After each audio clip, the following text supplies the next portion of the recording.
Bueno, vamos a comenzar con esta jornada, lo que nosotros hemos denominado coloquios en gobernanza universitaria. Estamos doblemente complacidos del día de hoy.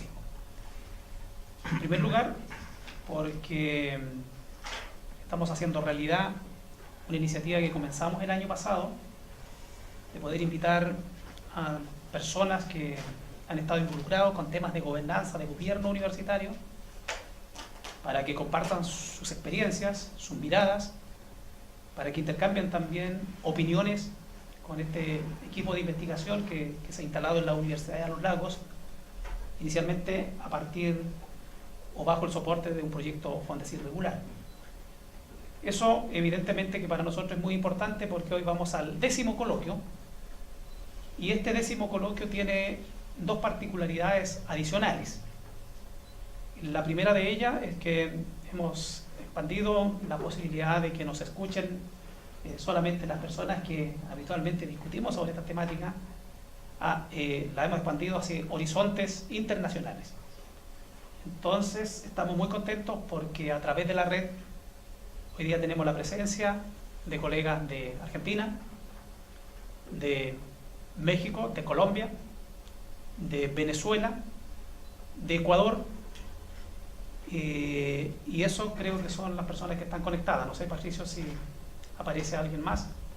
Algunos colegas se han conectado también de Perú, específicamente de la Universidad Nacional Abad del Cusco, nuestros colegas que tenemos allá y que se han insertado de manera muy entusiasmada en esta línea investigativa. Ya dije Colombia, donde están también nuestros amigos de la Universidad del Atlántico. Así es que es una doble satisfacción porque estamos cumpliendo de alguna manera con uno de los compromisos en nuestro primer encuentro virtual que materializamos en el mes de enero. Y la segunda razón por la cual estamos muy complacidos es porque siento yo que a veces es importante romper paradigmas que se instalan en la mentalidad de la gente.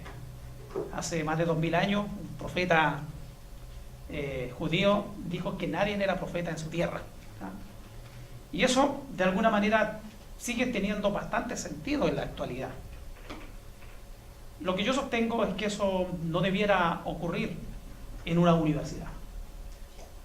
Porque es normal que en las sociedades, cuando aparecen personas que destacan por alguna razón, motivo o circunstancia, existan también personas que, invadidos por la envidia probablemente, la imposibilidad de emular esos éxitos, esos logros o esas características, más bien tienden a no valorar esos alcances, esos méritos que ha logrado esa persona, y obviamente tendemos a no reconocerlo. Y habitualmente esa persona tiene que salir de esos espacios reducidos hacia otros escenarios para ser reconocidos en otros ambientes. Y yo creo que eso, insisto, en una universidad no puede ocurrir porque la universidad debe construirse sobre la base de los méritos. Y tenemos que ser lo suficientemente generosos y honestos para reconocer precisamente a aquellos colegas, aquellos académicos, aquellos maestros que con frutos concretos y palpables han logrado demostrar que tienen los méritos suficientes porque han aportado al conocimiento y al desarrollo de nuestro país. Bueno, he hecho toda esa introducción para poder presentar a una persona que es de nuestra casa. Nuestro invitado de hoy, que hemos querido que le dé el punto de partida, el puntapié inicial a los coloquios de este año, es una persona de la cual los colegas de la Universidad de Los Lagos debieran sentirse claramente orgullosos. En lo personal, yo desde la época que conocí al doctor López, que he sentido un reconocimiento primero por su experiencia en el ámbito directivo. El doctor Daniel López fue rector de nuestra universidad en la época naciente de nuestra institución, donde habían grandes metas, grandes desafíos, grandes cosas, grandes sueños que construir, pero en paralelo el doctor Daniel López siempre ha sido un académico de fuste, con mucha pasión por la investigación. Primero en su área disciplinaria, que es el ámbito de la biología, y también en el campo de la gestión universitaria. Por lo tanto, yo siento que estamos frente a una persona que permite prestigiar a la Universidad de los Lagos, no solamente en el contexto local, regional, nacional, sino que, dada su experiencia como invitado, como asesor, colaborador en distintas universidades latinoamericanas, nos prestigia también en ese contexto internacional. Yo quiero comentarles que el doctor Daniel López es actualmente vicerrector de investigación, posgrados e innovación de la Universidad de Playa Ancha. Él es doctor en ciencias biológicas, también ha realizado estudios internacionales de postítulo en gestión de universidades. Ya lo mencioné, fue el primer rector, también fue vicerrector de planificación y desarrollo. Llegó a la máxima categoría de nuestra universidad, vale decir, profesor titular en la Universidad de los Lagos, adelante profesor. Ha sido consultor del Ministerio de Educación, de la Comisión Nacional de Acreditación y, tal como lo comentaba, de universidades nacionales y también latinoamericanas. A nivel internacional ha sido profesor de programas de posgrado y en formación de directivos universitarios, investigador en temas de gestión de universidades y en ciencias del mar, tópicos en los que ha publicado libros y más de un centenar de artículos científicos en revistas de corriente principal. Ha sido muy activo también en la generación de proyectos, son múltiples los que él ha logrado con apoyo de agencias nacionales e internacionales. Ha sido editor invitado y miembro de consejos editoriales y evaluador en revistas internacionales de educación superior y ciencias del mar. Ha ocupado cargos como presidente de la Red de Universidades Regionales de América Latina, miembro del Consejo Asesor y del Comité de Estudios de Salud y Producción Animal de CONICIT, que es la Comisión Nacional de Investigación de Ciencia y Tecnología de Chile, miembro de la Comisión Nacional de Acuicultura, director de la Fundación para la Integración y Desarrollo en América Latina, miembro del Consejo Académico del Centro de Formación para el Futuro del Ecuador, entre otras múltiples actividades a nivel nacional e internacional. Desde el punto de vista de las distinciones académicas, él ha sido reconocido tanto en Chile, Perú, Colombia, México y Ecuador, y tiene un doctorado honoris causa por la Universidad del Valle de Arizona en México. Como podrán ver, es un excelente invitado que tenemos el día de hoy. Nos sentimos muy orgullosos y muy contentos de poder contar con su presencia, doctor Daniel López. Sin más preámbulo, dejo con ustedes al profesor López, quien va a presentar el tema investigación y gobernanza. Muchas gracias, Francisco, por tu generosa presentación. Yo también tengo dos motivos para estar contento. El primero, porque estamos abordando un tema atractivo en el desarrollo de nuestras universidades latinoamericanas, que es la relación entre las actividades de investigación y la gobernanza universitaria. Y el otro, porque lo estoy haciendo rodeado de algunos amigos acá, pero sobre todo en esta casa que fue mi casa por tantos años. El propósito es explorar algunas de las relaciones entre la investigación científica y tecnológica y la gobernanza universitaria, fundamentalmente a partir de un caso de cambio sustantivo en la gestión de investigación en la Universidad de Playa Ancha, que es una universidad chilena, estatal, y que hasta el año 2011 prácticamente era una universidad centrada solamente en actividades de docencia, fundamentalmente docencia de pregrado, y prácticamente circunscrita a un área disciplinar que era el área de la educación. A partir del año 2011 se toman medidas estratégicas que apuntan a transformar esta universidad en una universidad compleja, lo que se expresa fundamentalmente en dos aspectos. Por un lado, un cambio en las áreas disciplinares, se abrieron a nuevas áreas disciplinares como salud, ingeniería y otras, y por otro lado, a dar un sustento distinto en la definición misional a las actividades de investigación científica tecnológica, en general a las actividades de investigación, desarrollo e innovación.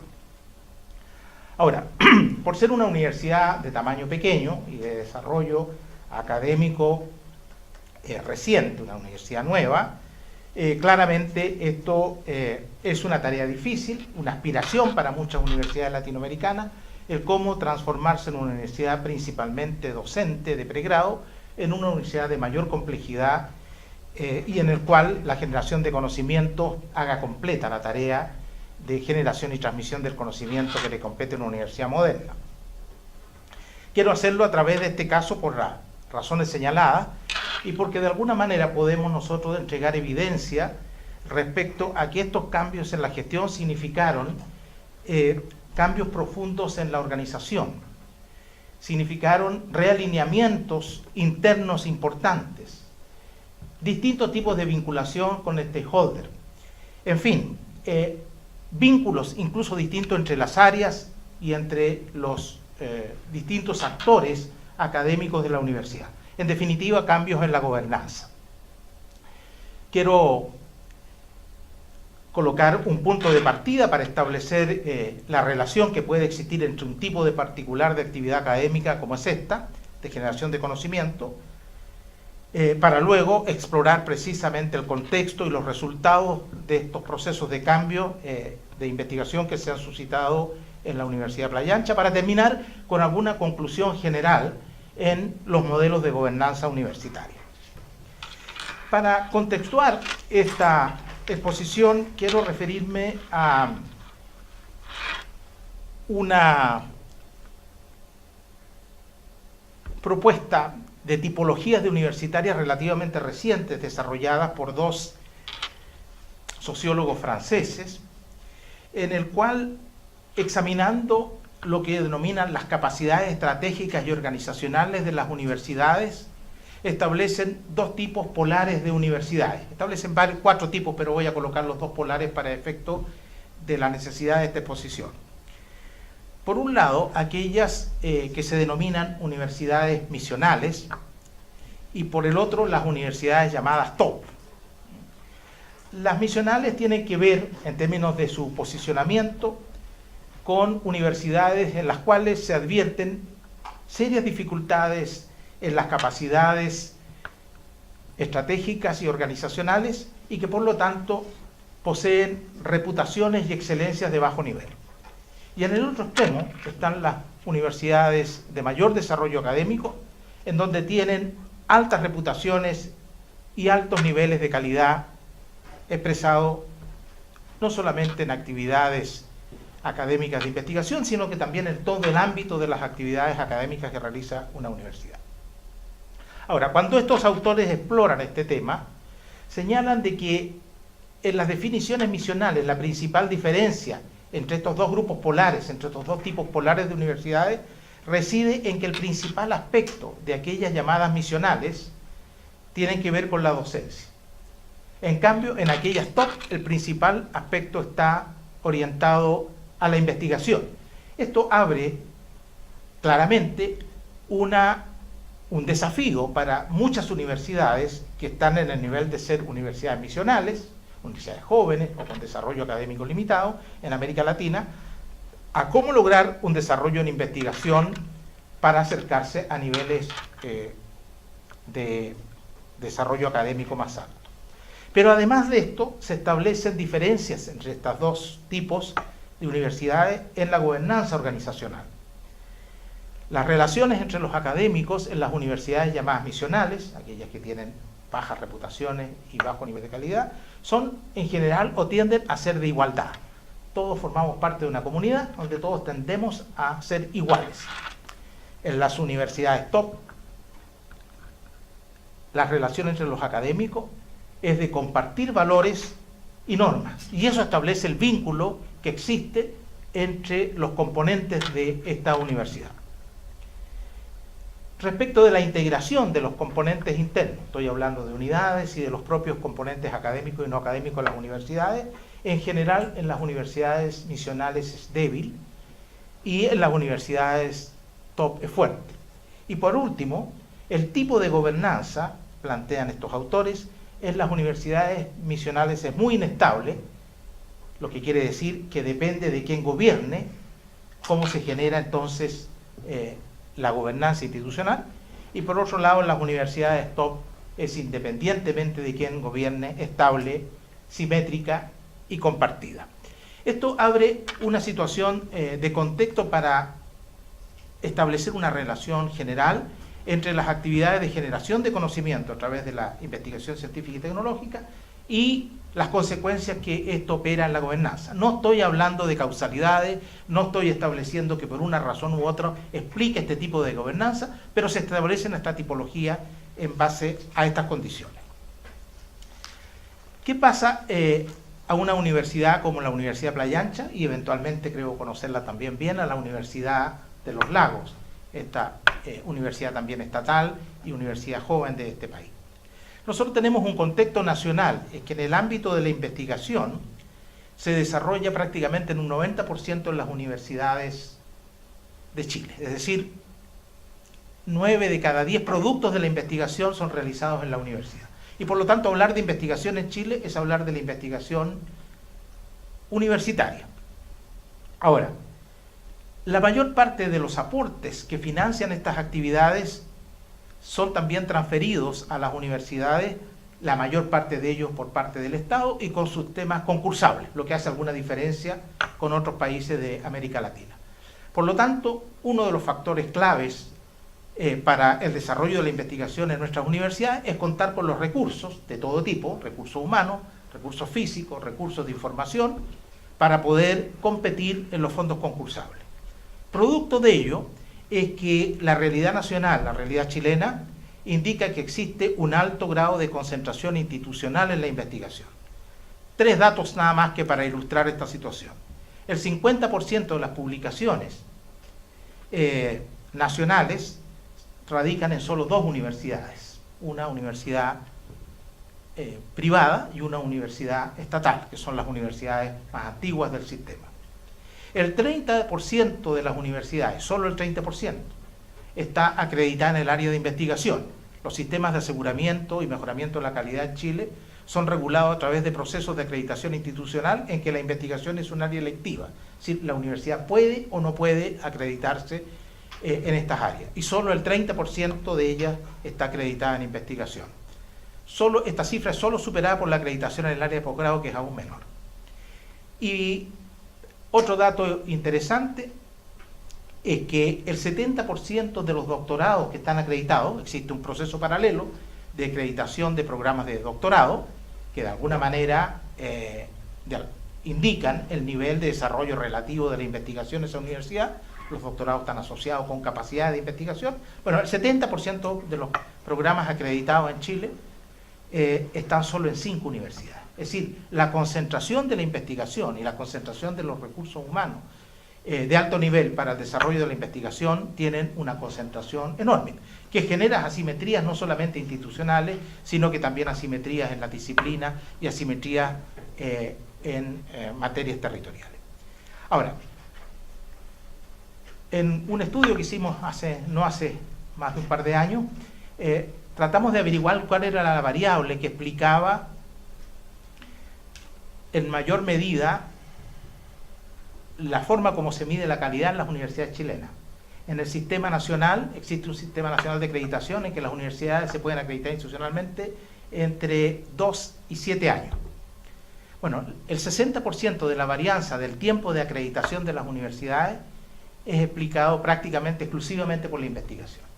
Es decir, para lograr estándares altos de niveles de calidad institucional, parece ser un requisito el tener el desarrollo de las actividades de investigación. No hay ninguna otra variable, ni la cantidad de profesores a jornada completa, ni la cantidad de alumnos, ni la antigüedad de la institución. El 60% de la variabilidad está explicado por los desempeños en investigación. Y por otro lado, y esta es la noticia más novedosa, en las recientes discusiones y controversias que ha habido a propósito de la reforma de educación superior, se ha generado la idea de que para ser universidad y alcanzar el estatus de universidad en Chile es necesario hacer la doble tarea. Por una parte, la generación del conocimiento y la transmisión del conocimiento. Y eso implica necesariamente lograr ciertos estándares en investigación. Yo debo aclarar para los amigos de América Latina de que en Chile hay 3 tipos de instituciones de educación superior.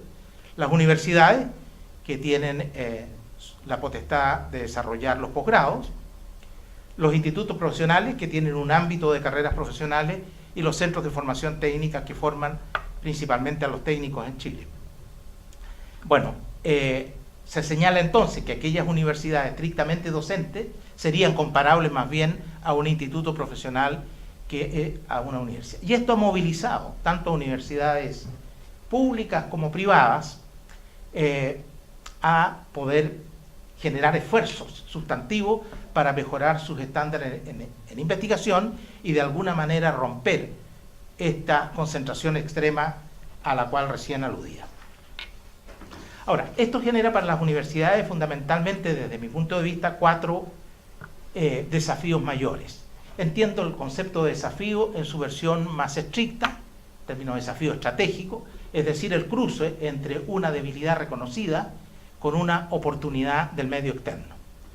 El lograr, el desarrollar la investigación es una oportunidad del medio externo y es reconocidamente una debilidad en muchas de nuestras universidades. Lo que quiere decir que no se haga investigación, pero se hace menos de lo que se debería hacer y con niveles de calidad inferiores a los que deberían evidenciarse. Bueno, estos desafíos planteados en estos términos, desde mi punto de vista, son 4. Primero, la necesidad de lograr estas capacidades estratégicas, es decir, que las universidades aúnen ante actividades comunes, converjan los intereses y estos intereses estén instalados en todos los niveles de la universidad.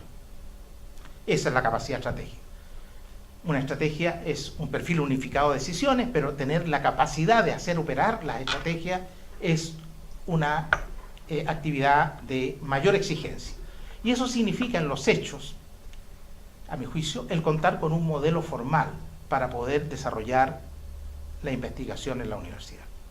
El segundo desafío es lograr la convergencia entre la libertad de investigación, consustancial a cualquier universidad, que significa libertad en la generación, por ejemplo, de las líneas de investigación, con el funcionamiento estratégico de la universidad, con la instalación de esta capacidad estratégica, que significa la constitución de grupos de investigaciones donde converjan estas líneas y, por otro lado, el disponer de una gestión centralizada. El tercer desafío es lograr aplicar estándares exigentes. Es decir, cuando uno habla de estándares exigentes me estoy refiriendo fundamentalmente a 2 aspectos. Uno es lograr una masa crítica de investigadores de alto nivel. No basta tener el grado de doctor, no basta tener publicaciones, sino que hay que tenerlo en cantidad y calidad y disponer también de redes internacionales, de reconocimiento internacional, en fin, de lograr evidenciar un estándar de alta calidad. Y eso genera entonces la masa crítica para investigadores que están produciendo y que están generando investigación con los protocolos intelectuales que son exigibles en el nivel internacional. Y por otro lado, en el nivel de las publicaciones. Evidentemente que hay conflicto a veces entre las áreas, si es más importante publicar en un libro o en una revista, pero independientemente de aquello, tenemos que considerar aquel requisito básico de la cultura colegial, la cultura que surgió hace muchos años atrás, cuando se generaron las universidades del siglo XII, que es la evaluación del par. El par es el que determina esto y dependiendo de la calidad del par es el nivel de calidad de la publicación. Y por lo tanto lo que tenemos que aspirar a que la exigencia de ese par sea la más alta posible. Y eso significa entonces que no todas las publicaciones son iguales y que perfectamente podemos hablar de niveles de impacto. Además de considerar de que una comunicación de este tipo va dirigida a tener algún tipo de significación en el acervo cultural, en el acervo de conocimiento o en aspectos prácticos de la vida social. Y eso se mide fundamentalmente en el uso de esa información. En ciencia, el uso de esa información se mide por la cantidad de citas. Por lo tanto, no todas las publicaciones ni todos los artículos son iguales y ese es un factor también que tenemos que tener en cuenta cuando apliquemos este tipo de estándares como desafío. Y el último es la articulación con redes institucionales nacionales e internacionales. Está de más explicar que vivimos en un mundo en el cual sin los vínculos internacionales tenemos pocas posibilidades de desarrollar actividades de investigación de alto nivel. Ahora, Cuando me refiero a la primera de estos desafíos al modelo, lo que estoy tratando de señalar es que es, apelando a la etimología del concepto, a una manera de operar, a una forma de hacer. Nosotros hemos operado en este último tiempo, en este caso que les voy a señalar rápidamente, a un modelo como una representación conceptual de la realidad que precisa componentes y procesos en un contexto de cambio organizacional. O sea, el requisito de base es un cambio organizacional y sobre ese cambio organizacional yo tengo una representación conceptual de la realidad. Este es un componente o un instrumento necesario para hacer la gestión de la investigación. Debemos considerar que en la investigación hay dos mundos. El mundo de aquellos que escriben y generan la investigación, aquellos que trabajan en el laboratorio, en el taller, en el terreno, y que finalmente traducen esta experiencia en documentos, en publicaciones o en libros, y aquellos que realizan la gestión de la investigación. Son dos mundos articulables que tienen que caminar. Y para este modelo, la exigencia que nosotros planteamos en la instauración de este modelo en la Universidad de Playa Ancha es que fuera evaluable, y el segundo, que fuera un arquetipo replicable, que a realidades parecidas pudiera ser aplicado. El modelo tiene una matriz de organización, y quiero hacer un comentario breve aquí para señalar que queremos evolucionar desde este mundo polar de los dos diseños organizacionales mayores que existen. El diseño mecánico, que es estos diseños que estamos acostumbrados en los organigramas, donde la función está muy claramente definida, donde nadie se tiene que meter en el área que no sea del otro, al otro sistema orgánico donde eso se abate y básicamente de lo que se trata es de lograr acciones conjuntas. Lo que nosotros hemos instaurado es un modelo llamado matricial, que está operando hoy día en el mundo, y que consiste en que convergen, por un lado, el modelo tradicional de organización, que es el de las direcciones, una dirección de investigación, la escuela de posgrado, la dirección de posgrado, en fin, con unidades funcionales que tienen el carácter de programa. Nosotros tenemos, para solo mencionar algunos, programas, uno por facultades, en donde se expresa la prioridad de la facultad de investigación. Tenemos un programa que se llama Providea, dirigido a la actualización y formación de investigadores. Tenemos soportes para el desarrollo de la investigación, un soporte cienciométrico, donde publicar, cómo publicar, y salvar entonces esta valla de la publicación que tienen los investigadores, y un soporte que estamos instalando hoy día en materia de métodos cuantitativos, además de soportes de traducción. Tenemos una organización en núcleos para aquellos temas de materia específica en la investigación, fundamentalmente un núcleo de innovación y un núcleo que la innovación es la primera aplicación, sea comercial o social de la investigación, y luego un núcleo de creatividad que no tiene que ver con la creación artística, sino más bien con la creatividad aplicada al mundo social. El uso de ciudades inteligentes, la vinculación con laboratorios para la ciudad, en fin. Y eso funcionan todos como unidades funcionales. Lo mismo que los grupos de investigación y los tradicionales comités asociados a la investigación, como los comités de bioética o de bioseguridad, más un par de observatorios específicos. Ahora, sobre esta matriz de diseño organizacional, matricial, tenemos por un lado los procedimientos y por otro lado los recursos. De los recursos no me voy a referir mucho porque ya se los señalé. Cuando hablo de recursos humanos me estoy refiriendo a ciertos estándares sobre los que conversamos. Cuando hablamos de recursos físicos estamos hablando de red de laboratorios de investigación y que por lo tanto son distintos los requerimientos que tiene la docencia. Cuando hablamos de recursos de investigación, básicamente el análisis y proyección cienciométrica, y los recursos económicos, adquirir la capacidad competitiva, porque en un sistema de contexto como Chile, si no competimos por los fondos, no tenemos fondos para poder hacer investigación en la calidad y cantidad que queremos.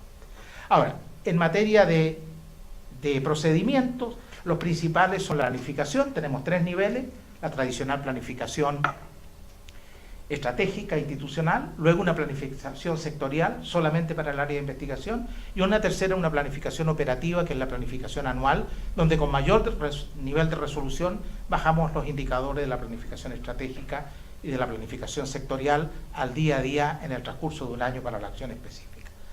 En materia de gestión, específicamente, yo mencionaría 3 cosas. La primera, que hemos decidido una gestión que está más que dirigida al desarrollo de la disciplina, a tener desarrollo en los problemas, abordar problemas que puedan ser analizados interdisciplinariamente o multidisciplinariamente. Por lo tanto, nosotros no tenemos centros explícitos en áreas particulares. Tenemos, por ejemplo, un centro de estudios avanzados en el cual confluyen investigadores de una matriz muy distinta de formación y de experiencia, pero que están parados arriba de problemas atractivos y que tienen la posibilidad de hacer acciones sinérgicas.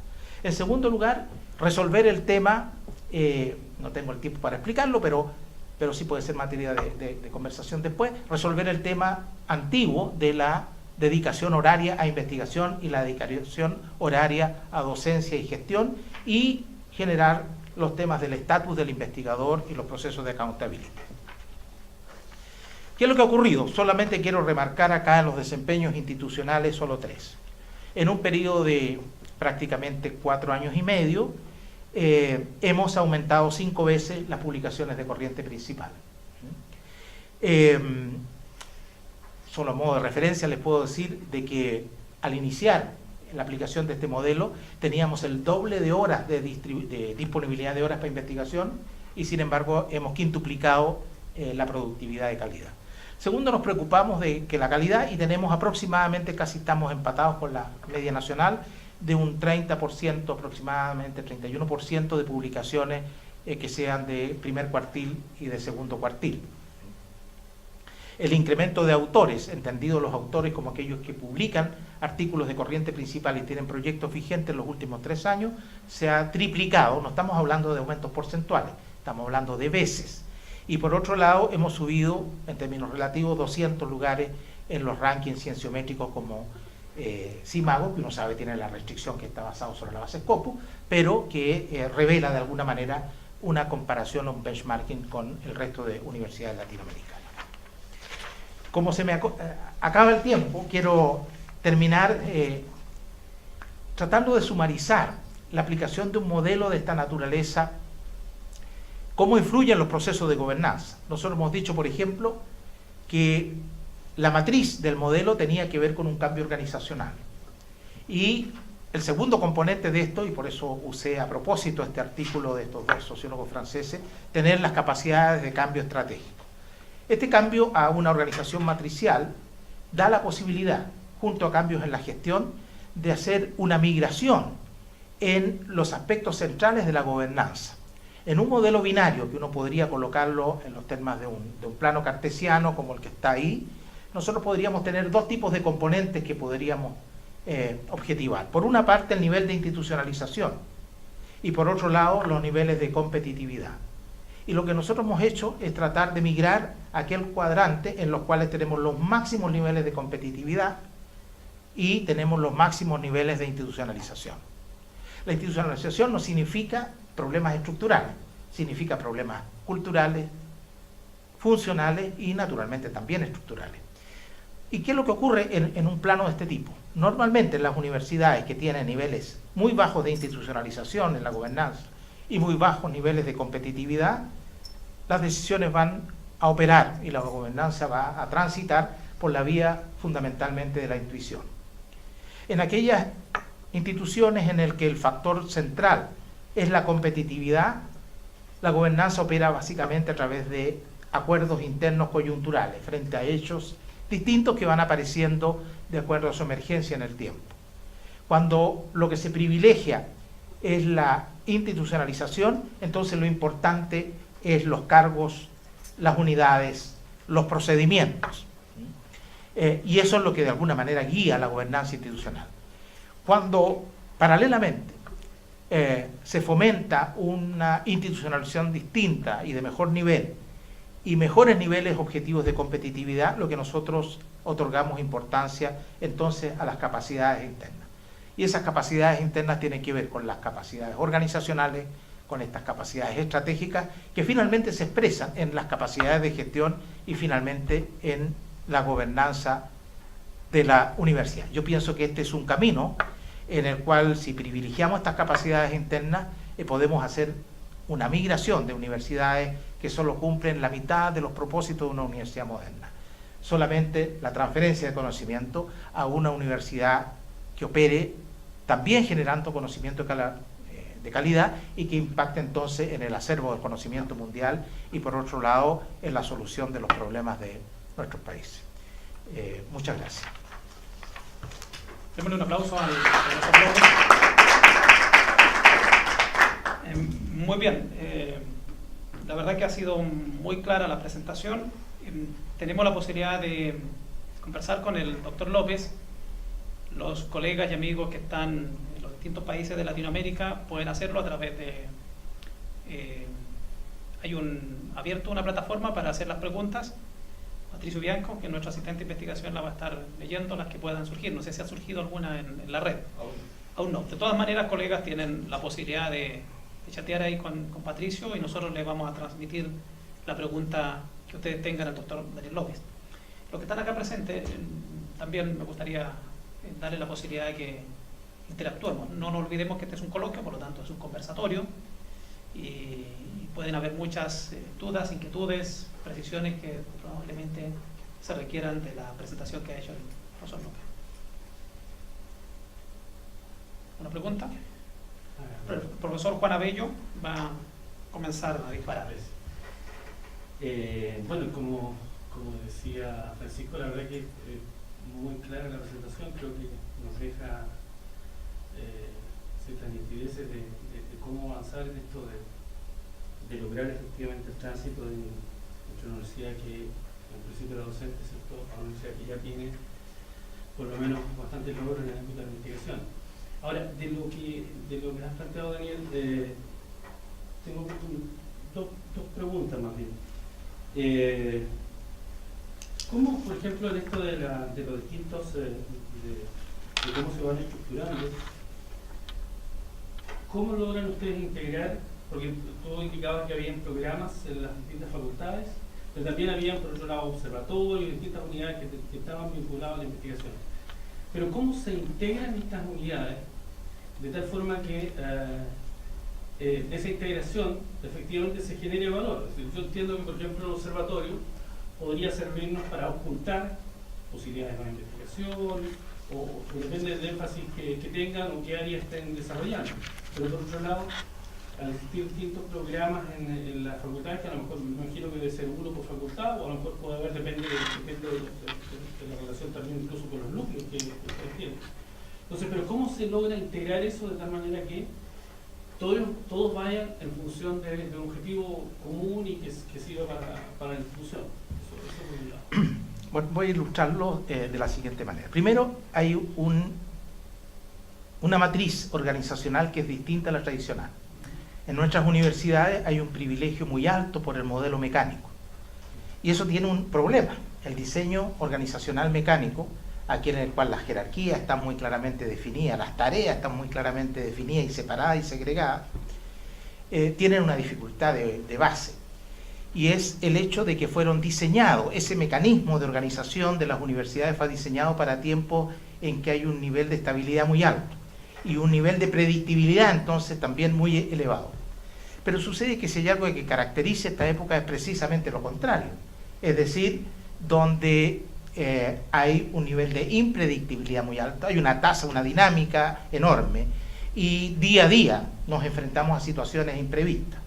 En el caso de las universidades chilenas no sabemos lo que puede pasar en 3 meses más, acá en materia de política sobre la educación superior, o en un año, y si lo ampliamos a una dimensión un poquito mayor, a 2 años, pueden existir todas las expectativas posibles, de manera tal de que estos diseños organizacionales mecánicos no se adaptan a este sistema. Y por lo tanto tenemos que, manteniendo aquellas estructuras que son tradicionales, nosotros colocamos estos dispositivos funcionales que probablemente te llamaron la atención porque están de alguna manera desagregados. Cada uno de ellos está integrado a un cierto nivel. Y te voy a colocar 2 ejemplos. El programa para desarrollar en el desarrollo de las facultades, lo único que perseguía era hacer de que las facultades tuvieran una prioridad en investigación, una prioridad en el desarrollo académico asociado a la investigación. Porque normalmente cuando uno le pregunta a la facultad, oiga, ¿cuál es su prioridad?, pueden entregar 12, 15 prioridades. Y prioridad viene de prior, y prior significa primero, o sea, prioridad significa no lo más importante, sino lo primero. Hay un examen de condiciones que determina por qué juzgamos hacer eso primero y no lo segundo. ¿Cuál es la ventaja de tener un sistema organizacional de este tipo? En el cual, a través de un funcionamiento financiado de un programa particular, la universidad tiene que apostar por un aspecto que ellos consideren prioritario. Es cierto que esta es una dificultad política al interior de una facultad, nuestros decanos son elegidos, los directores departamentales son elegidos, y es difícil a veces hacer una apuesta integradora que de alguna manera hay un sector de los académicos que no se sienten lesionados, que no son tomados en cuenta. Lo único que uno tiene que tener claro para poder hacer los desarrollos es tener y precisar aquellas prioridades. Entonces el programa está de alguna manera determinado por la propia facultad. Ellos verán políticamente cómo lo deciden. Y de las 8 facultades que nosotros tenemos en la universidad, cada una de esas hizo una experiencia política distinta, conforme a los liderazgos, conforme a las formas de organización que tenían, o al periodo de tiempo que estaba el decano. Otra cosa es la administración del sistema. Esta administración de los programas es centralizada. La definición forma parte de la facultad. Entonces, ¿cómo fuera la articulación? Dividiendo estos tipos de responsabilidades. ¿Quién hace el seguimiento y la evaluación? Por supuesto hay una evaluación interna, pero tenemos también un seguimiento y evaluación externa y tratamos de compatibilizarlo. Este es un ejemplo de cómo puede operar entidades, unidades que son distintas para poder lograr entonces una organización de corte más matricial.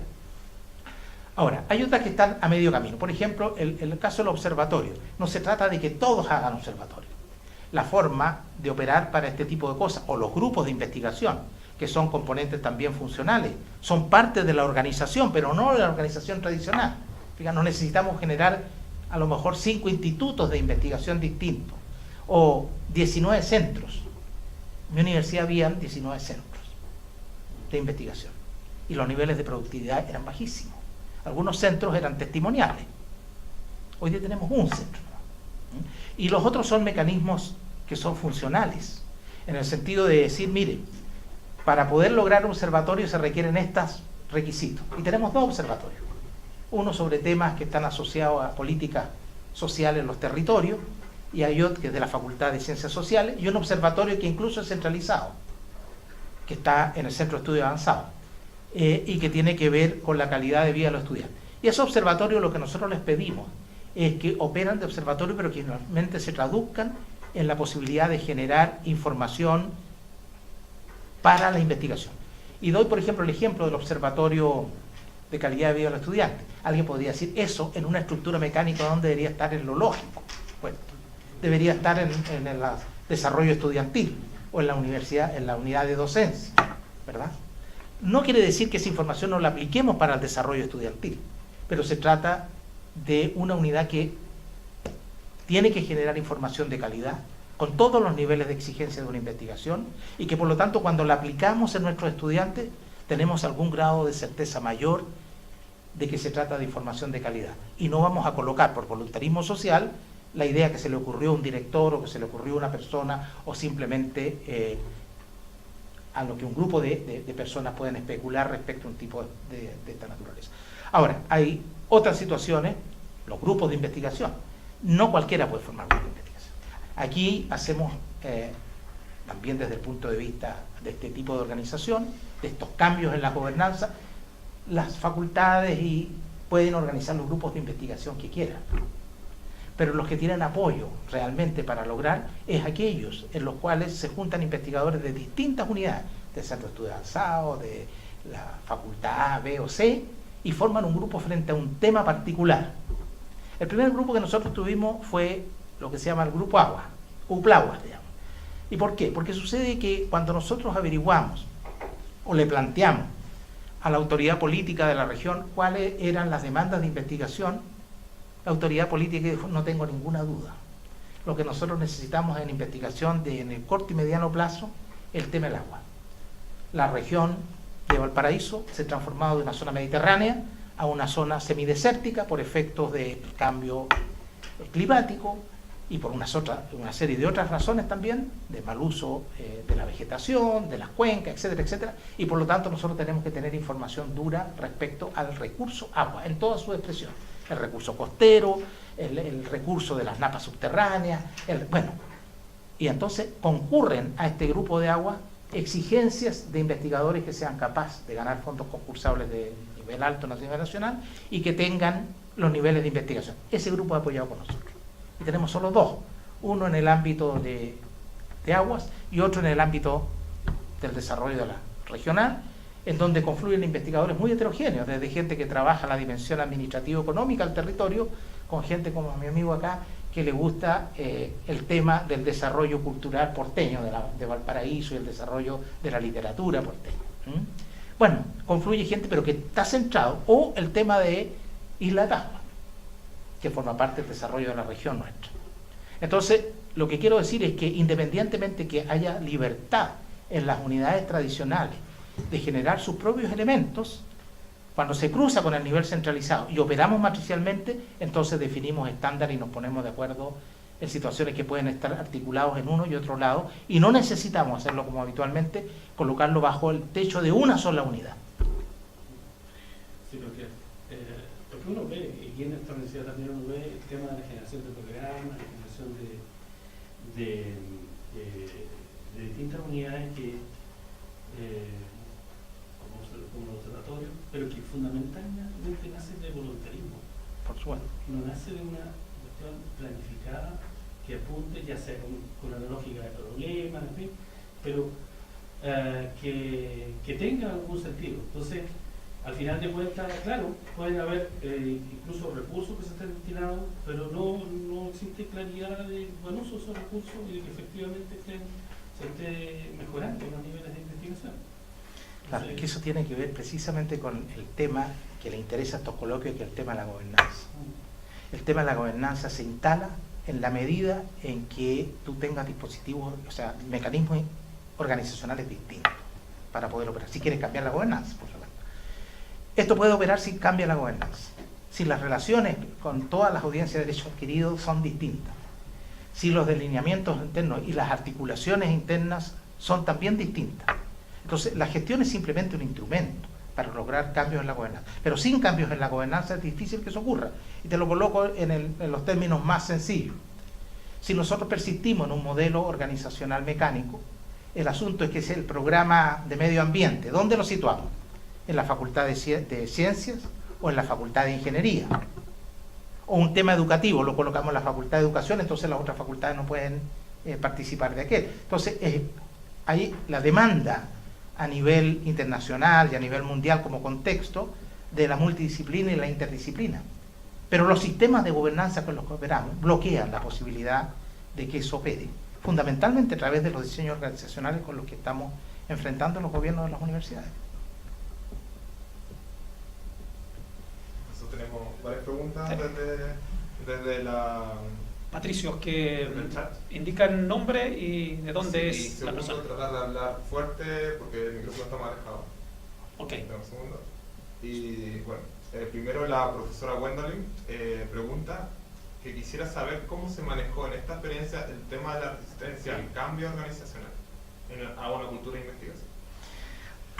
Es una muy interesante pregunta porque precisamente todos los procesos de cambio, toda gestión del cambio implica precisamente resistencias al cambio que están fuertemente instaladas en la mayoría de nuestras universidades.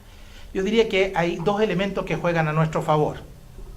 La primero, que las resistencias al cambio son muchísimo menores en las áreas emergentes que en las instaladas. Si yo quiero hacer cambios en la docencia de pregrado, voy a tener niveles de resistencia muchísimo más altos que el que pueda tener investigación. La gente ve a la investigación en una universidad como la nuestra, que tenía desempeños muy basales de investigación y donde muy poca gente en realidad se dedicaba a la investigación, más como una actividad vocacional de algunas personas que les interesaba esto. Al sistema en general no le interesaba mucho la investigación, fuera de demostrar algunas cuestiones que venían o que tenían que ver con aspectos regulatorios del nivel nacional y donde era bien visto que la universidad tuviera ciertos niveles de investigación. Pero en el caso de esta universidad, el ejemplo que estoy dando, la investigación es un tema emergente y por lo tanto las resistencias son menores y por lo tanto uno puede avanzar mucho más allá de lo que avanzaría en un tema como por ejemplo hacer un cambio profundo en la formación que sea de ingenieros o de profesores. Y el segundo componente, a mí me parece que uno tiene que tener en cuenta en esto, es disponer de estrategias claras. En la medida que yo tenga un modelo, el centro de eso es explicar que estamos funcionando para lograr ciertas cosas de algún modo que esté entendido por todos. Que no se produzcan estos sistemas de dobles o triples interpretaciones frente a eso. Que efectivamente van a haber situaciones nuevas y cuando hay una situación nueva, muere lo antiguo. Uno tiene que esperar de que eso genere algún tipo de reacción. Y por lo tanto, uno tiene que esperar que se generen efectivamente duelos. Es decir, va a haber gente que va a llorar. Como en cualquier duelo, digamos. Uno está suponiendo de que hay algo que se terminó, una fase que termina, pero estos duelos, de alguna manera, en vez de combatirlos y asumirlos como negativos, uno los asume simplemente como parte del proceso y los administra como tales. Les voy a dar un ejemplo. Yo les señalaba que cuando llegué, creo que no sé si eran 19, creo que me excedí, eran 14 los centros que habían, de la naturaleza más increíble. Temas, ¿por qué? Porque un académico en una facultad, en un departamento definido por este voluntarismo social que aludía Juan, podía decir, mire, yo quiero instalar un centro sobre el tema Z, y lo instala. Y hace algún tipo de actividad, en fin, con poca gente, hace algún tipo de actividad, pero su expresión, estos centros iban dirigidos fundamentalmente a generar información en cantidad y calidad nueva, sobre la base de lo que en el mundo se entiende de lo que es la investigación científica y tecnológica. Bueno, la mayoría de estos centros, si no casi todos, diría yo, casi todos, no cumplían estos estándares. Cuando yo llegó, el rector me dijo, llegué yo al cargo de vicerrector de investigación, yo le presento este modelo, que lo hemos ido completando con algunas cosas, pero en lo sustantivo está, un modelo a 10 años, llevamos 5 años o 4 años en operación, y él me dice, mira, ¿y qué hacemos con los centros? ¿Por qué no lo evalúas? Yo efectivamente hice un diagnóstico exhaustivo de los centros, y me dice, ¿cuántos valen la pena? Yo le dije, mira, quizás 2 tienen potencialidades, el resto, los 12, los otros, no tienen ninguna posibilidad, y algunos tan antiguos como 15 años operando, y todavía no tenemos producto. Entonces me dijo, hazme una nota para pedir la disolución de los. Yo le dije, en vez de eso, no, dejémoslo que sigan funcionando. Dejémoslo porque esto tiene connotaciones políticas. Porque lo que descubrí en el diagnóstico es que los directores del centro votaban en los consejos de facultad. Entonces, si nosotros cerrábamos estos centros por niveles de baja productividad, aunque signifique una cierta cantidad de dinero que esté invirtiendo en su funcionamiento, lo que íbamos a tener era una consecuencia política no deseada que iba más allá del factor de gestión. Yo le dije, hagamos una práctica distinta. Generemos un centro que evidencie la diferencia entre un centro de investigación efectivo y estos otros centros. Y que estos duelos se van a ir produciendo en el tiempo, van a ir muriendo de muerte natural. Hoy día creo que subsisten unos 2 o 3, y con la creación del Centro de Estudios Avanzados, que obviamente puso un estatus de investigador, puso un estatus de productividad, hoy día la mayor parte de la productividad la generan los investigadores del Centro de Estudios Avanzados, los otros centros murieron. Entonces, yo digo, uno tiene muchos recursos para poder efectuar esta gestión del cambio, sobre todo cuando tiene información. Porque la tentación de decir, ya, rector, ya que usted me lo está pidiendo, cerremos esto porque significa tantos recursos en términos de dinero.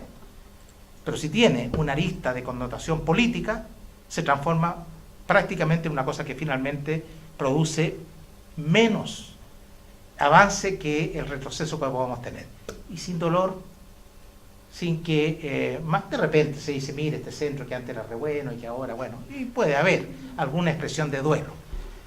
Pero a los, ¿cómo se llama esto cuando se hace la ceremonia cuando muere alguien?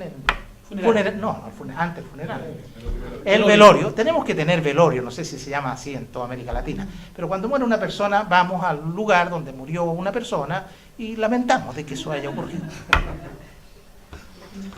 Bueno, hay otra pregunta, que son varias preguntas juntas en realidad, de Joana Vargas, de acá de la universidad. Pregunta, ¿cómo lograron triplicar el número de publicaciones? La segunda pregunta, ¿han logrado integrar más investigadores con nivel doctoral para lograr el impacto que ha tenido en la actualidad? Sí. Principalmente eso. En realidad hemos quintuplicado la productividad de corriente principal, 5 veces. Efectivamente. Lo que pasa es que hay una fracción inicial de acciones que uno tiene que tomar. Cuando uno dice, mire, yo logro la productividad en función de tener un recurso básico. ¿Cuál es el recurso básico para tener publicaciones? Tener investigadores. Las publicaciones no pueden hacerse sin tener investigadores. La pregunta que viene enseguida es decir, bueno, ¿y qué es lo que es ser un investigador? Ya, uno puede decir, un investigador es aquella persona que publica, en fin, y puede colocar los estándares que quiera. Nosotros tenemos una definición de aquello. Y luego dice, ¿tenemos investigadores de ese tipo en la universidad?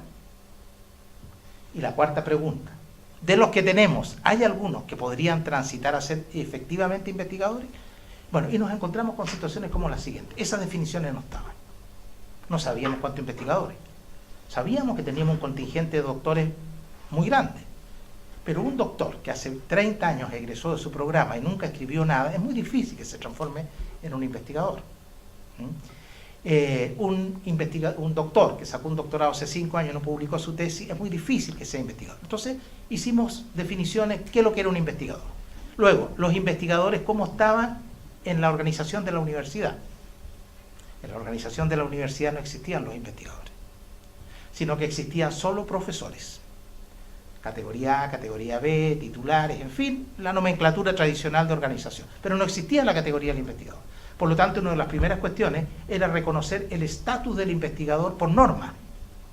Entonces, ahí se generan los problemas, ¿no?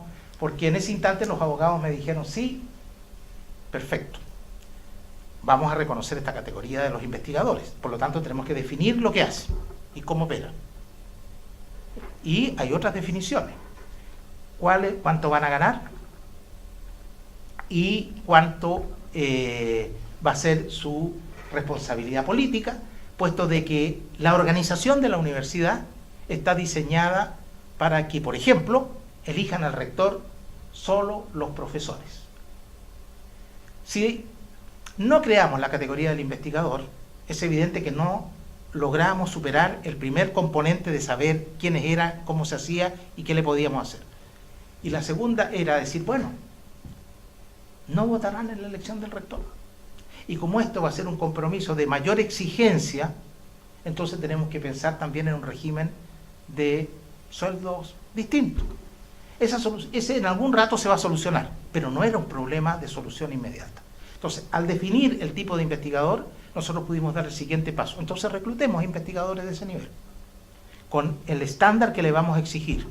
Y el Centro de Estudio Avanzado en realidad tiene jornada completa equivalente, distinguido doctor Candia, de tiempo completo, medio tiempo. ¿Cuánto? 13. ¿Ah? 13. 13 jornadas completas equivalentes. O sea, en el contingente de doctores de mi universidad, ese es un valor bastante marginal. Pero sin embargo, son responsables de la mayor parte de la producción.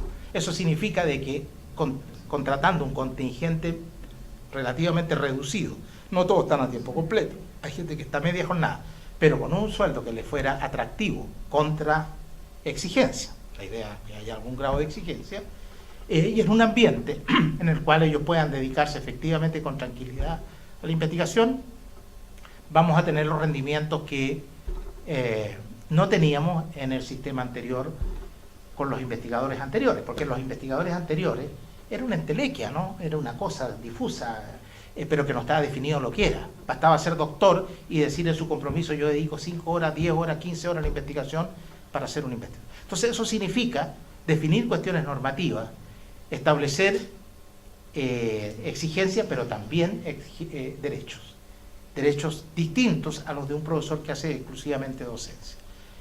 Y ante eso, esto se ha expresado fundamentalmente en que la mayor parte de la producción está concentrada en aquellos doctores en los cuales tienen un perfil alto para producir. Por ejemplo, para condición de ingreso tiene que tener artículos de corriente principal en buenas revistas. Entonces, ahora, lo último que voy a decir, para no latear, ¿no? Pero esto tenemos que vehiculizarlo a través de ciertas líneas. ¿Y cuáles son las líneas? Los doctorados.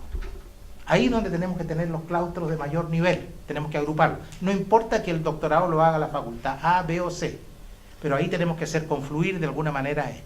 Y en la medida que nosotros tengamos doctores de ese nivel. Vamos a tener estudiantes que van a estar escribiendo artículos que van a salir con el nombre de la universidad. Y vamos a tener postdoctorados residentes. Mi universidad no tenía postdoctorados residentes. Hoy día tenemos 11. Y esos postdoctorados, ¿qué es lo que son? Son doctores que se adscriben a venir a trabajar con nuestros doctores, a pesar que sean pocos, pero casi es el doble, hacen el doble del número de doctores que tenemos a tiempo completo. Y esos son todos doctores y más encima gratis porque los financia CONESE. Entonces, si yo digo, bueno, ¿cuántos tenemos en el SEA? Sí, esos son 13 jornadas completas equivalentes, pero tenemos en el SEA funcionando 10 de esos 11 postdoctorados, o sea, tenemos 10 más doctores que están trabajando en eso. Entonces, hay estrategias de cómo mejorar esto, incluso con una cantidad menguada de recursos como las que tenemos nosotros. Hay otra pregunta que viene desde Colombia. No tengo el nombre del profesor porque sale solo el correo electrónico, pero voy a darlo igual el nombre del correo electrónico. Fray Eduardo. Eduardo González, es rector de la Universidad Santo Tomás. Claro, pregunta, si las distintas instancias de gobierno de la universidad son electos, ¿cómo lograr la alineación de dichos estamentos con las políticas de investigación? Bueno, yo no digo de que el sistema electivo o eleccionario de ciertos tipos de autoridades de gobierno se contraponga con la posibilidad de desarrollo académico. Lo que digo que para ciertos tipos de desarrollo es una dificultad o puede transformarse en una dificultad. Ahora, en la medida en que nosotros establezcamos un modelo funcional, yo voy a señalarlo en el ámbito más restrictivo que pudiera hacerlo en el trabajo con los decanos. Se supone que hay una política de investigación que está aprobada por todos, una política explícita, y tenemos un plan estratégico claro con objetivos y metas compartidas por todos. Ahora, ¿cuál va a ser la diferencia? La diferencia va a ser en que probablemente la autoridad superior, el rector, tenga una idea con su equipo, con sus vicerrectores, de cómo llevarla a cabo, y una idea distinta pueden tener los decanos. Porque los decanos de alguna manera tienen que hacerse cargo de que aquellos tipos de medidas no hieran el ámbito político de una futura reelección o la estabilidad política de la unidad, y uno se hace cargo de que eso pueda ser efectivo. Bueno, a mí me parece que la principal instrumento que nosotros hemos usado, tenemos que generar dispositivos. Por eso estos programas, que le decimos ya, genere la prioridad, vea usted cómo lo resuelve políticamente solito adentro. No nos vamos a meter. Pero una vez que usted nos dice eso, nosotros lo vamos a apoyar a lo que usted dice. Y eso va a significar un compromiso de parte de él y también un compromiso. No digo que esto haya sido miel sobre hojuelas, no lo estoy colocando como muy difícil de implementar, pero hemos tenido casos que efectivamente han habido algunos ejemplos bastante importantes, por lo menos en 3 facultades, donde se ha producido efectivamente el cambio. ¿Y por qué señalo esto como ejemplo, a pesar de que creo que hay una circunstancia mayor? A mí me parece de que esta sintonía entre, en el tema de la gobernanza universitaria, entre lo que genera cuerpos elegidos diferencialmente, por una parte el contingente que elige al rector es uno, y el contingente que elige a un decano es otro. El que elige al decano es una submuestra del universo que elige al rector y que por lo tanto pueden ser antagónicos. Bueno, se produce básicamente, pienso yo, por el efecto demo. Uno tiene que pensar que el decano tiene por lo tanto esta circunstancia política, como la tienen los rectores. Y por lo tanto, ¿qué le interesa al decano? Al decano le interesa de que existan evidencias que esto es positivo para tu facultad. Que lo que vamos a hacer va a significar más recursos, que van a significar mejores actividades y que va a haber desarrollo. Les voy a colocar un ejemplo sencillo de discusión de esta naturaleza, pero que aterrizan al hecho concreto. Nosotros teníamos la necesidad de tener desarrollo de doctorados acreditables, o sea, de desarrollo importante. Y necesitábamos uno en ciencia. Y entonces, bueno, ese doctorado tenía que estar radicado en la Facultad de Ciencia. Teníamos que buscar el área la idea era hacerlo interdisciplinario, ojalá vinculado a las políticas institucionales y de la región, en fin, y finalmente se combinó que ese doctorado fuera en el área ambiental. La pregunta del millón es si la facultad tiene la capacidad para hacerlo solo. Lo que es exigible en el sistema nacional es que tienen los profesores tener ciertos estándares para lograr un claustro mínimo. No lo tenía la facultad. Bueno, en la medida que pudo integrar profesores de otras y tuvo apoyo centralizado, el decano pudo sacar este proyecto. Y hoy día él se enorgullece de que ese es un programa de su facultad, a pesar que participa mucha gente de otras facultades y del propio Centro de Estudios Avanzados. O, por ejemplo, cuando discutimos la selección de la gente, que es un tema importante, convencer a los decanos que si colocaba gente, otros niveles de exigencia, y entraban personas de un nivel más alto, el beneficiado iba a ser él, porque iba a poder dar cuenta de una gestión exitosa. ¿Y qué es lo que ha ocurrido en algunas facultades? Ha entrado gente joven con un nivel intelectual mayor, con niveles de exigencia, y esa facultad, por ejemplo, se ha ganado un FONDEQUIP, que es un fondo nacional concursable donde se compran equipos de alto valor, o se han ganado proyectos que nunca antes en la facultad se ganó. Bueno, sea quien sea el contingente electivo, la gente no es insensible a situaciones de este tipo. No es insensible cosas de ese tipo. Entonces, si uno lo extrapola a la situación institucional, ¿cuál podría ser quizás la bandera más alta que podría levantar un rector en una universidad chilena que acreditó su universidad por más años? Bueno, esa bandera evidentemente nuestro rector la puede levantar hoy día. Estamos acreditados por una mayor cantidad de años que la que teníamos antes, que deviene de decisiones, de cambios en la gobernanza y de cambios en la gestión. Ahora, si eso opera a una escala de facultades, se va produciendo eso. Evidentemente que esto no es instantáneo, ni es simétrico, ni ocurre en todas las facultades, pero lo que quiero decir es que esa contradicción se resuelve en los hechos en la medida que operemos con un modelo como el que les acabo de señalar, porque eso es la expresión de un cambio en la gobernanza. Deja de operar el sistema como lo pensamos siempre, que se va a producir un conflicto entre estos representantes de cuerpos electivos distintos. Hay una pregunta más también de Joana, que referente a la pregunta anterior, que pregunta ¿cuál es el número de investigación de impacto anual por investigador? Nosotros en el plan, tenemos un plan estratégico ahora 10 años. Y hasta antes de ese plan estratégico, hay un plan, yo les expliqué, tenemos un plan estratégico, tenemos un plan sectorial y el operativo de cada año, donde decimos, mire, vamos a, qué sé yo, eso tenemos que ponerlo en el operativo, que vamos a instalar un sistema como este para poder hacer videoconferencias. Bueno, porque eso nos va a permitir generar redes, en fin. Ahí está la operación del día a día, las acciones concretas. Pero las directrices mayores de la universidad están en las políticas. En investigación hay una definición de política global que significa tener más investigación, pero también más calidad en la investigación. Eso significa trabajar con la productividad y el impacto de los investigadores, ¿ya? Entonces, ¿qué es lo que ocurre? En el plan estratégico nuevo hay una diferencia respecto al anterior, porque el anterior era solo cantidad. ¿Cuántas publicaciones hacíamos? Porque necesitamos tener un mayor número de publicaciones y por eso que muestro con cierto orgullo que las quintuplicamos. Pero ahora estamos en otra etapa. Ahora lo que tenemos que ver es cómo mejoramos la calidad. Hemos discutido mucho cómo hacerlo eso. Y entonces lo que nosotros hacemos es aumentar, ya voy a llegar a Joana a responderle más directamente porque ella está pensando cuándo le exigimos por cabeza. Pero tenemos que explicar este contexto. Colocamos como indicador el número de citas retrospectivas. Es decir, estamos midiendo lo que pasa, porque la cita, yo publico un artículo hoy día, no voy a tener ninguna cita. La cita que voy a tener es el que publiqué hace 3 o 4 años. Y calculamos un indicador de esa naturaleza para los investigadores que están ahí teniendo la línea de base del año 2015, haciendo la retrospectiva de sucesión. Porque nos interesa institucionalmente no colocar de que todas las cabezas que están metidas en ese indicador de citas son iguales. Lo que necesitamos es un indicador institucional.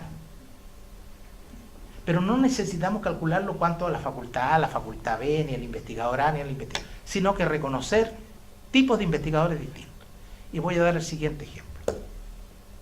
Nosotros en el Centro de Estudios Avanzados tenemos 2 tipos de investigadores.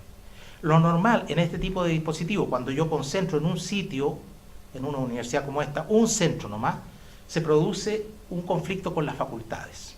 porque dicen, bueno, esa es la torre de marfil, donde están los privilegiados, los que se dedican a pensar, en fin, que tienen ventaja, etc. ¿Cómo solucionar ese problema? Tenemos dos tipos de investigadores. Tenemos investigadores que están a tiempo completo, que en general es gente joven, y al cual sí le exigimos, no solamente ahora, a esos, que publiquen el número, sino que progresivamente vamos a irle exigiendo que publiquen en revista de mayor calidad. Pero tenemos un contingente también de profesores que anualmente postulan al CEA para tener un tiempo de residencia y que puede ser de cuarto jornada o media jornada. Y entran por sus méritos. ¿Y qué es lo que le entrega la universidad? Nada más que el tiempo para hacer investigación. Si ellos ganaron ese lugar, van a tener una mesa, una silla, un lugar y tiempo. Pero también con exigencia. Evidentemente, a esas personas nosotros no le vamos a exigir los niveles de impacto y de productividad que tiene un doctor que está a tiempo completo. Ahora, tomemos los de tiempo completo. Los de tiempo completo es muy distinto una persona que viene saliendo de una tesis, de un programa postdoctoral, donde tiene una cantidad de información enorme, que una persona que ha hecho su doctorado hace 3 o 4 o 5 años atrás. Entonces lo que nosotros hacemos son sistemas de compromiso. Y lo que gradualmente le vamos exigiendo a cada uno varía. ¿Cuántas publicaciones por cabeza? Si no se trata de eso, porque no son iguales, son distintos. Y si uno no reconoce esa distinción, ¿qué es lo que nosotros tenemos que hacer? Es reconocer esa distancia y entregarles estímulos distintos y entregarles exigencias distintas a cada uno. Lo que nos interesa es alcanzar de que el nivel de citaciones de la universidad vaya aumentando en la progresión que establece la estrategia. Eso es lo que nos interesa. Pero si nosotros decimos aquí mínimo, conozco una universidad chilena, amiga, que establece, todos los doctores tienen que tener, todos los profesores titulares tienen que tener publicaciones. Y hoy día se transforma en un problema político grave. No es factible hacer aquello, porque el proceso de nombramiento del profesor titular devino de una materia distinta a los méritos intelectuales para hacer investigación. Entonces estamos exigiéndole, a través de ese mérito, que alcance un nivel de desempeño que fue juzgado de una manera con atributos distintos. Entonces, nosotros hacemos esa diferencia entre los profesores part-time, los profesores a tiempo completo, y las estrategias que tenemos que hacer jugar, la estrategia, es decir, el conjunto de acciones unificadas, sistémicas, que eso es una estrategia, lo que tenemos que lograrla es sobre la base del concurso de todos ellos. Lo que nos interesa es el indicador institucional. Y no, ahora, evidentemente que a los investigadores de tiempo completo le exigimos más o menos publicaciones con los factores de varianza que acabo de señalar. El coordinador académico del CEA siempre me protesta porque él considera que hay que exigirles más y más parejo, etc. Pero son distintos las áreas. No es lo mismo publicar en educación que publicar a lo mejor en ciencia política o publicar en bioquímica. No es lo mismo. No es lo mismo la posición de una persona que recién terminó un postdoctorado y que tiene una cantidad de información enorme que una persona que no lo ha terminado. De manera que sobre ese tipo de variables nosotros juzgamos que ese es un indicador no adecuado. No lo tenemos ni siquiera como indicador en los indicadores finos. Nosotros tenemos los indicadores gruesos, que son los estratégicos, y en el sectorial tenemos indicadores muy finos de la productividad. Pero no nos interesa esa productividad. Nos interesa más, por ejemplo, tener la cantidad de investigadores activos. Es decir, aquellos que han ganado proyectos y que tienen al menos una publicación de corriente principal en los últimos 3 años. Eso es ser activo. Perfecto. No sé si hay más preguntas. Estamos exactamente en 66 minutos. Es decir, estamos en los tiempos que habitualmente programamos para este coloquio. Comenzamos exactamente a las 6:30 como estaba planificado. Conectamos a los colegas internacionales a las 6. Así que estamos como reloj, parece. Si no hay ninguna pregunta más, yo quiero aprovechar de pasar algunos avisos comerciales. Los coloquios van a seguir y ya tenemos 2 planificados. El día 26 de abril, el doctor Emilio Rodríguez, que también fue rector de una importante universidad estatal de nuestro país y además fue el primer presidente de la Comisión Nacional de Acreditación, también nos va a hacer una interesante exposición acerca de la gobernanza y la calidad de las instituciones de educación superior. 26 de abril, para que nos planifiquemos. En el mes de mayo está confirmado el ya hiperconocido investigador chileno a nivel latinoamericano, el doctor José Joaquín Brunner, quien nos va también a hacer una presentación acerca de cómo él ve la gobernanza de las instituciones de educación superior en Latinoamérica. Lo otro importante, quedan 7 meses, 3 semanas y un día para la realización de nuestro 5º Congreso Iberoamericano de Investigación de Gobernanza Universitaria.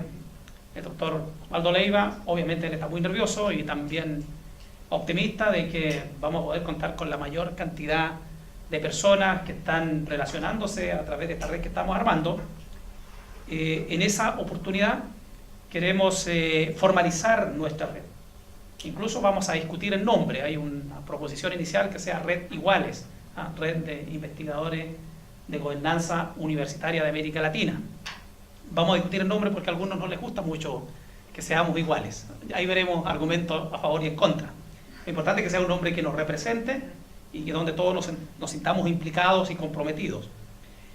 Otra noticia importante es que hemos acordado con el doctor Daniel López y también en una conversación previa con el doctor José Villalobos, que es el director o editor jefe de la revista Opción, que es una revista que está indexada en Scopus, con muchas posibilidades de aparecer este año probablemente en WOS, estructurar un número especial precisamente sobre nuestra temática, vale decir, gobernanza de la educación superior.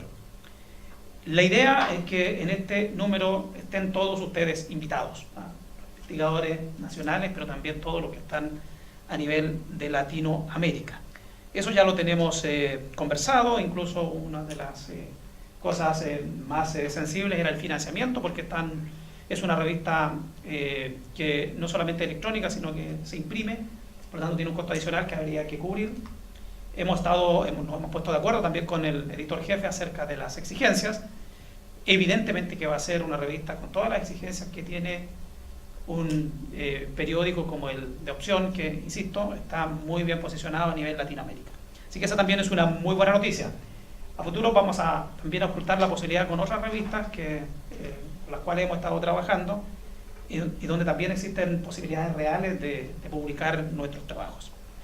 Creo que son las noticias que tenemos por el momento.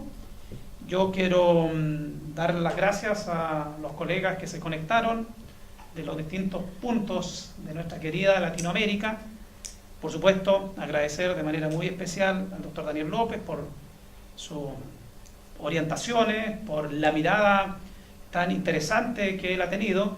Creo yo que de eso se trata una red de investigadores. La posibilidad de que podamos conocer otras experiencias. Practicar el isomorfismo en el buen sentido de la palabra. Hay experiencias notables, experiencias que nosotros tenemos que conocer. Y yo comencé con una frase de este profeta judío, nadie es profeta en su tierra, pero también dijo algo que siempre a mí me ha impactado y creo que es muy representativo de lo que está ocurriendo hoy día en el mundo de las universidades. Finalmente, a la gente y a las universidades se les reconoce por su fruto. El resto es pura palabrería, o como dirían en Chile, chantería. Así que agradezco a todos los presentes y un gran abrazo, un gran saludo. Quiero pedirles a los amigos que están conectados que tengan toda la confianza para retroalimentarnos respecto de la experiencia de haber participado en este primer coloquio a nivel iberoamericano, el 10º para nosotros, sobre todo para que podamos mejorar en las futuras actividades.